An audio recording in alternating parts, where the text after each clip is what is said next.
Good day mga kanegosyo. Ako nga pala si Jepoy, isang negosyante. Isa rin akong DJ.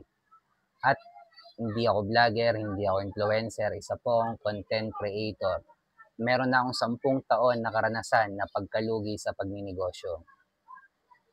At ang topic natin ngayon about business model licensing. Tungkol sa licensing mga kanegosyo.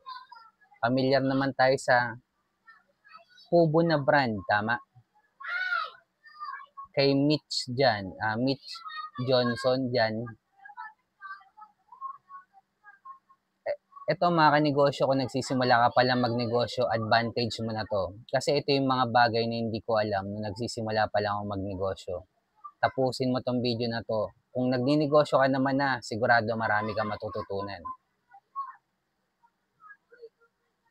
Ito muna kwento mga kanegosyo.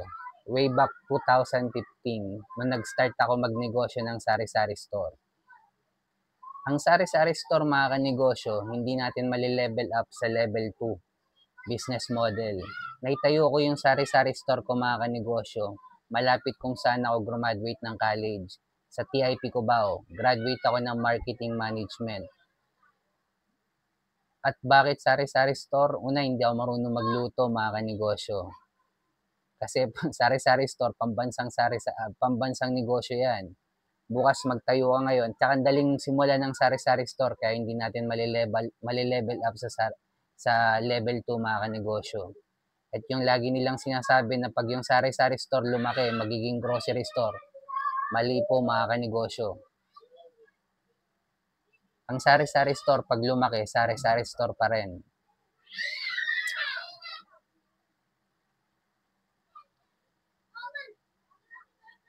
At ang sample ng licensing business model mga kanegosyo, inaarkila mo or binabayaran mo yung brand ng Pubo.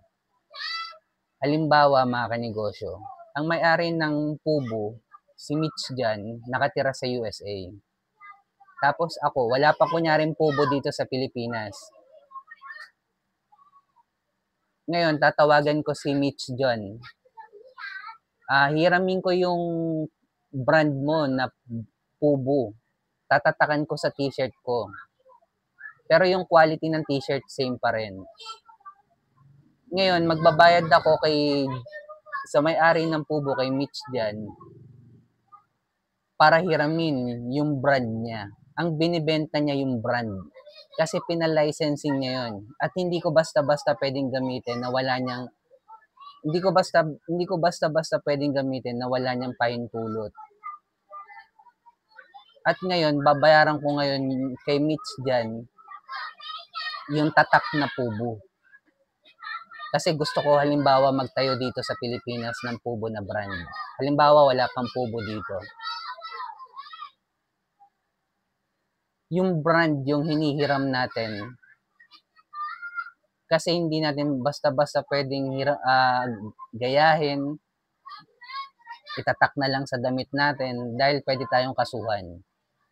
Pero, ang Pubo na brand, ang business model na ginamit niya ay licensing business model. Halimbawa, merong tao sa Japan. Hello, Mitch dyan.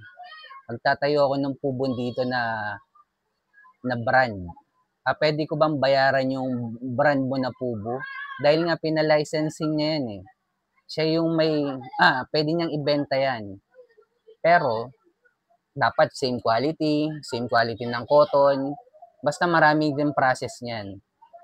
Ang pinaka shortcut lang dito talaga sa licensing, binibenta mo yung brand mo mismo. Kumbaga, hindi ka naglabas ng tela, hindi ka naglabas ng marketing. Yung brand mo mismo yung binibenta mo mga kanegosyo. At kung nagsisimula ka pala magnegosyo, lagi mong isipin kung paano mali-level up sa level 2 yung negosyo mo. Tulad ng licensing business model. At kung umabot ka sa dulo na video na to mga kanegosyo, click mo naman yung subscribe button dyan, heart mo na rin to, comment ka na lang din sa baba mga kanegosyo.